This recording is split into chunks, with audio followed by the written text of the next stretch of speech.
Guys, kongsi-kongsi. Selamat Tahun Baru Imlek buat kamu yang merayakan. Namanya tahu nggak sih? Tetap banyak dong hal menarik yang bakal kita ulas terkait perayaan Imlek. Tahu nggak sih kenapa kalau deket-deket Imlek hujan terus? Tahu nggak sih kenapa dinamakan barongsai? Dan tahu nggak sih kalau ada perayaan Hari Pecun alias Hari Bacang? You are in the right channel guys. Makin tahu, makin banyak ilmu. Kongsi Pacoy, kongsi. Selamat Hari Imlek semuanya. Wow, baik lagi bersama Aryo Astungkoro di Tahu Nggak Sih. Dan seperti biasa, selalu ada yang spesial di Tahu Nggak Sih termasuk hari ini. Karena kalau kita bicara tentang Imlek, pasti kita akan kepikiran tentang kue keranjang atau warna merahnya, warna emasnya. Atau juga ada satu hal yang sebenarnya cukup menarik karena kalau hari Imlek biasanya identik sama satu ini nih yang nggak pernah ada di hari-hari lainnya. Apalagi kalau bukan barongsai.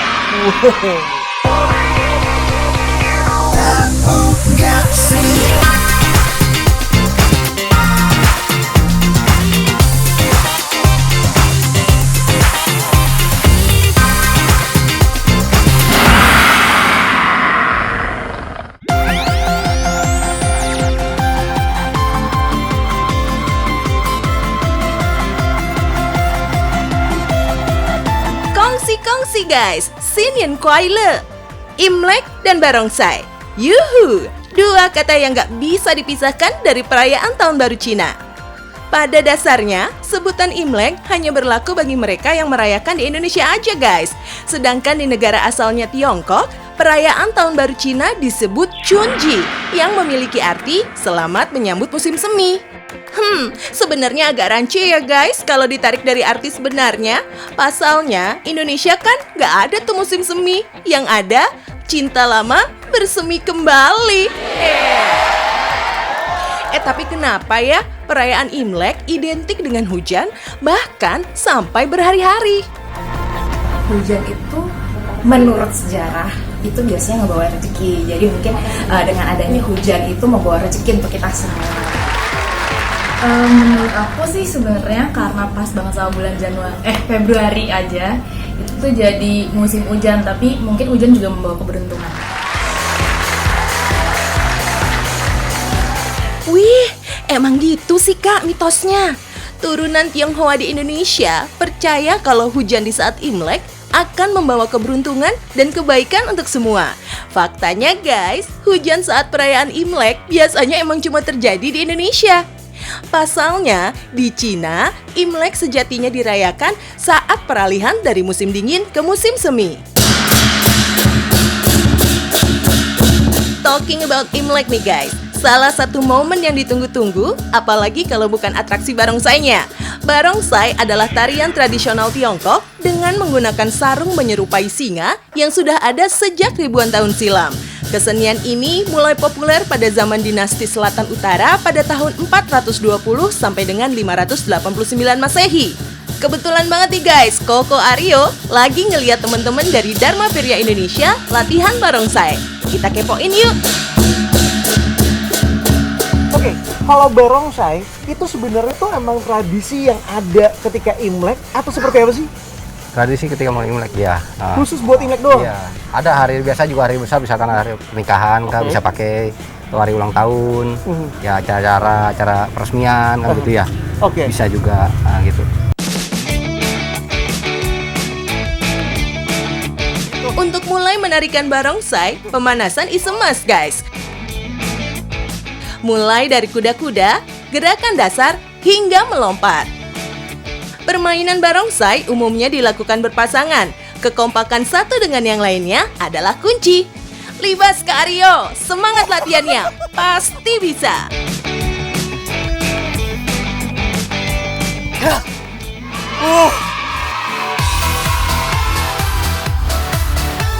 Dharma Virya Indonesia merupakan salah satu wadah anak muda yang tertarik dalam melestarikan budaya barongsai guys.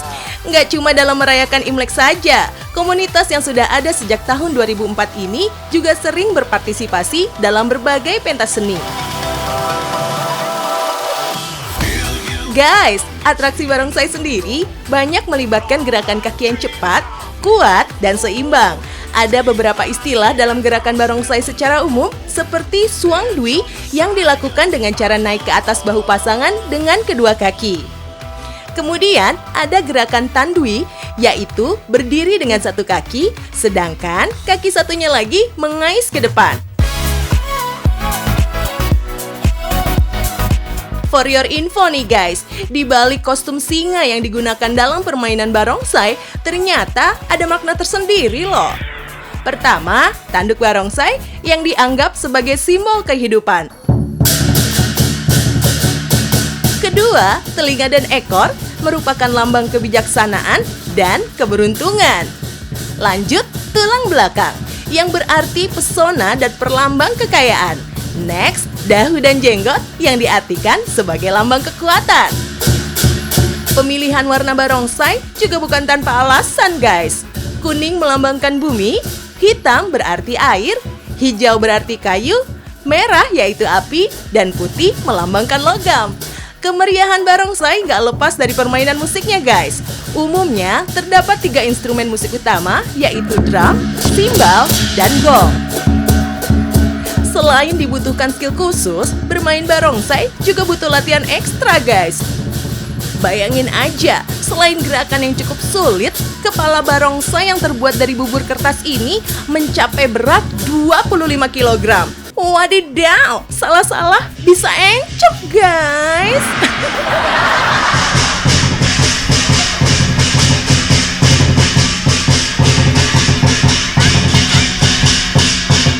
Dalam atraksi barongsai, biasanya diselipin berbagai adegan wushu.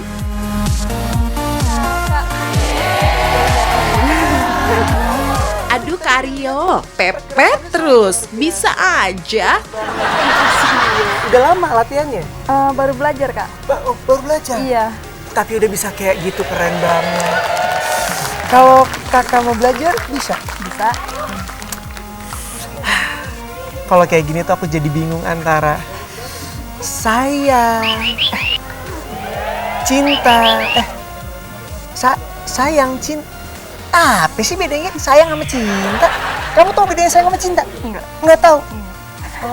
Kita pengen tahu bedanya sayang sama cinta apa ya? Ya, cinta itu sebuah kenyataan, kalau sayang itu cuma sebagai perasaan. Kalau cinta itu kita udah nggak mengharap kembali, tapi kalau sayang kita masih ngarap pengen memiliki.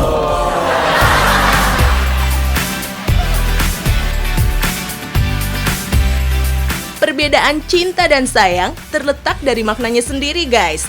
Cinta adalah perasaan yang dalam dan lebih spesial terhadap seseorang. Sedangkan sayang merupakan perasaan yang cenderung memiliki makna ikhlas dan tulus tanpa mengharapkan sesuatu. Duile dalam bedah. Di Indonesia dan sejumlah negara lainnya, saat ini barongsai nggak cuma dijadikan salah satu budaya etnis Tionghoa, tapi juga diperlombakan. Federasi Olahraga Barongsai Indonesia atau FOBI menyatakan bahwa barongsai telah diakui oleh Komite Olahraga Nasional Indonesia. Bahkan, pemain barongsai profesional saat ini disebut sebagai atlet barongsai.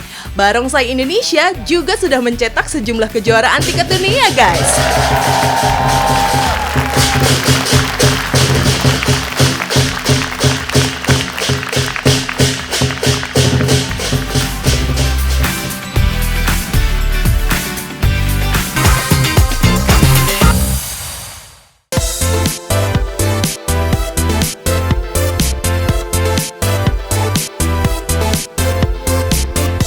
Masih dalam suasana tahun baru Imlek nih guys. Tahu nggak sih, salah satu makanan yang wajib hadir adalah bacang. Tahu bacang dong ya? Itu loh yang bentuknya 5 segitiga terbuat dari beras ketan. Biasanya bacang diisi daging dan dimasak dengan kecap, lalu dibungkus dan diikat dengan daun bambu. Tapi tahu nggak sih guys, meski jadi camilan wajib saat Imlek, ternyata bacang punya hari perayaan sendiri loh. Namanya Festival Bacang atau dikenal juga dengan perayaan Pehchun, jatuh pada tanggal 5 bulan kelima penanggalan Imlek. Di balik perayaan ini, ternyata ada kisah sedih yang menyertainya. Jadi, dulu banget sekitar tahun 340 hingga 278 sebelum Masehi, ada tokoh politik bernama Qu Yuan. Qu Yuan merupakan orang yang cerdas, jujur, dan pandai berdiplomasi. Saat itu, beliau memperingati raja bahwa negeri mereka akan diserang. Namun tidak ada satu orang pun yang percaya. Qu Yuan malah mendapat fitnah dan diasingkan. Akhirnya, negeri Chu tempat tinggalnya diserang oleh pasukan Qin. Qu Yuan yang merasa bersalah karena tidak bisa menyelamatkan negaranya, akhirnya terjun ke sungai. Warga yang simpati berusaha mencari jasad Qu Yuan sembari melempar makanan yang kini dikenal dengan nama bacang, dengan harapan tubuh Qu Yuan tidak dimakan ikan. Untuk mengenang jasa Qu Yuan, orang-orang Cina pun melakukan tradisi makan bacang, dan tradisi ini sudah berlangsung sejak zaman Kun Chiu sekitar tahun 722 hingga 481 sebelum Masehi.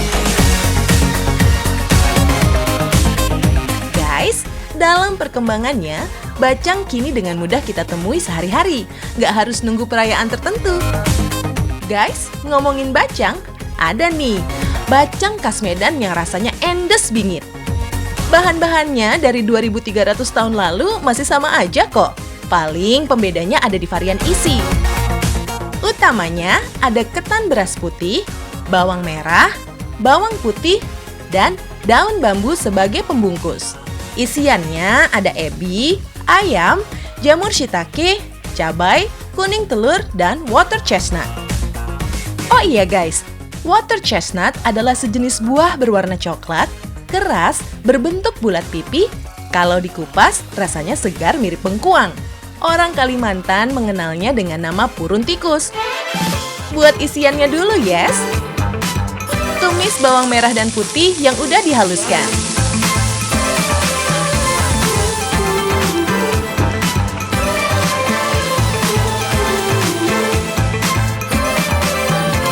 Tambahkan kecap asin, kecap ikan, kecap manis, minyak wijen, lanjut bumbu-bumbu lainnya. Isian dan selanjutnya proses pembuatan ketan guys. Tumis lagi bawang putih dan bawang merah. Masukin deh ketannya. Jangan lupa tambahkan air, karena beras ketan dan beras biasa beda karakter. Si putih lengket ini lebih gampang lembek guys. Jadi, walaupun nggak ditanak seperti beras biasa, bisa langsung matang kok. Supaya ada rasanya, tambahkan kecap ikan, saus tiram, kecap asin, kecap manis, bumbu-bumbuan, dan selanjutnya minyak wijen.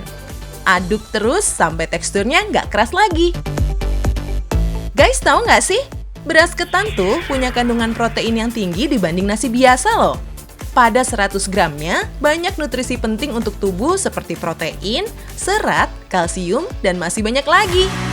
Nah, udah jadi nih guys. Next, bungkus dengan daun bambu. Daun bambu sendiri punya khasiat untuk menghilangkan sakit tenggorokan dan sesak nafas. Daun bambu juga dipercaya bisa menetralkan racun dalam tubuh. Dan tahu nggak sih, pada tahun 1998, Badan Kesehatan Cina mengkategorikan daun bambu dalam daftar herbal alami untuk obat dan pangan. By the way, daun bambunya dibeli dalam keadaan kering, kemudian direbus agar lebih steril. Sebelum jadi pembungkus makanan, daun bambu harus dibersihkan dan dioles minyak goreng kayak gini. Oh iya, karena udah lama masuk Indonesia, bacang jadi punya banyak style. Bacang Nona sendiri diadaptasi dari Medan. Isian khasnya macam-macam, manis, gurih, asin, lengkap. Tapi paling enak ya yang savory begini guys. Pemberian feelingnya pun gak pelit. Lihat tuh, sampai luber-luber. Usaha rumahan ini diinisiasi oleh Tante Liz dan anaknya sejak 2018 lalu. Dalam sehari bisa bikin 8-12 kg bacang. Saat Imlek dan perayaan Pehchun bisa lebih banyak lagi. Semuanya dibikin sendiri hasil resep turun-temurun. Uniknya lagi, di sini juga ada varian beras hitamnya. Buat yang lagi diet, borong tuh, borong. Tahu nggak sih guys, beras hitam ternyata pernah dijuluki sebagai beras terlarang. Wadidaw, kenapa tuh? Ternyata terlarang karena mahal guys. Jadi rakyat jelata nggak boleh makan mie beras. Dulu di Cina, cuma kaisar dan keluarganya yang boleh makan beras hitam. Kalau rakyat biasa ketahuan mengkonsumsi, nyawa jadi taruhannya. Yii. Tapi sekarang udah enggak kok. Walaupun cukup langka dan berharga tinggi, kandungan gizi beras hitam memang lebih banyak dibanding beras jenis lain. Untuk rasain kenikmatan sticky rice atau black rice bacang nona ini, kamu cuma perlu membayar 30 ribuan rupiah aja. Tergantung isi yang kamu request. Kongsi-kongsi.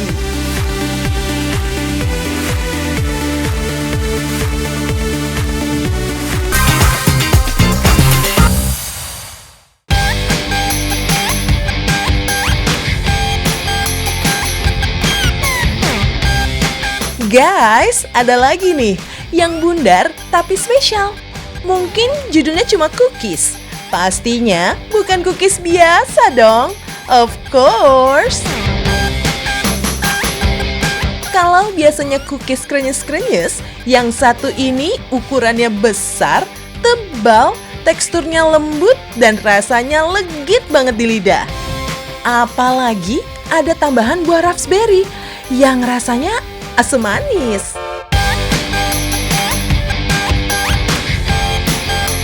Talking about cookies, ternyata kue kering ini udah eksis sejak abad ke-7 di wilayah Iran.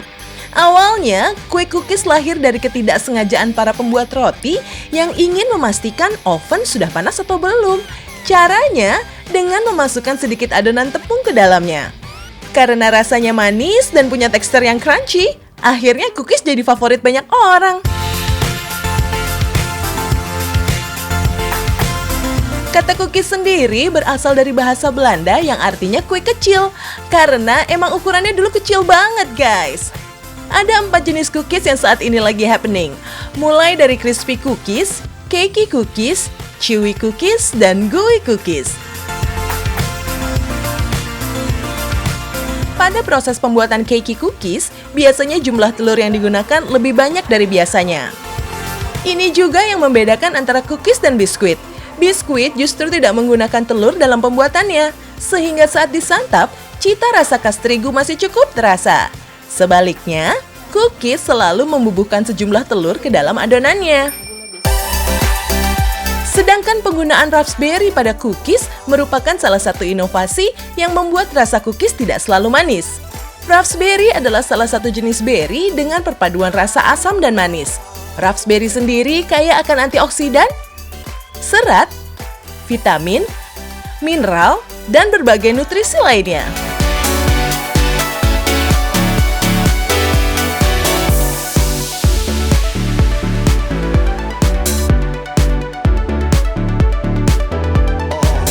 Selain cookies, di sini ada juga mooncake. Nah, biasanya mooncake memang disajikan pada saat perayaan Imlek. Kue yang akrab disebut kue bulan ini sebenarnya bukan kue wajib saat Imlek, melainkan kue yang selalu ada pada saat festival kue bulan yang jatuh sekitar bulan September hingga Oktober.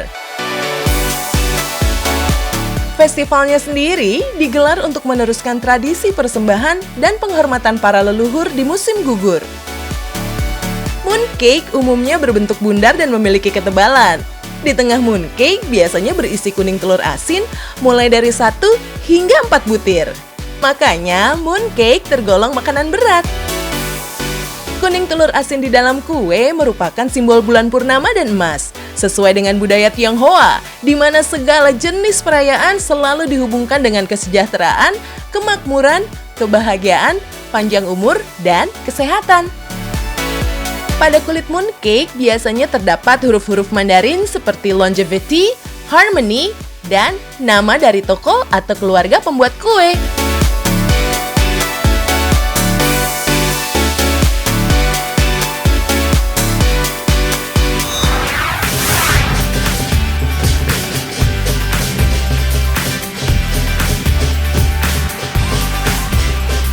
Well anyway, Tapi ini seru banget karena gue akhirnya mencoba ada di dalam barongsai yang biasanya gue cuma nonton di depannya aja. Bahkan dari jarak dekatnya gue udah seneng banget. Sekarang gue masih di dalamnya gitu loh.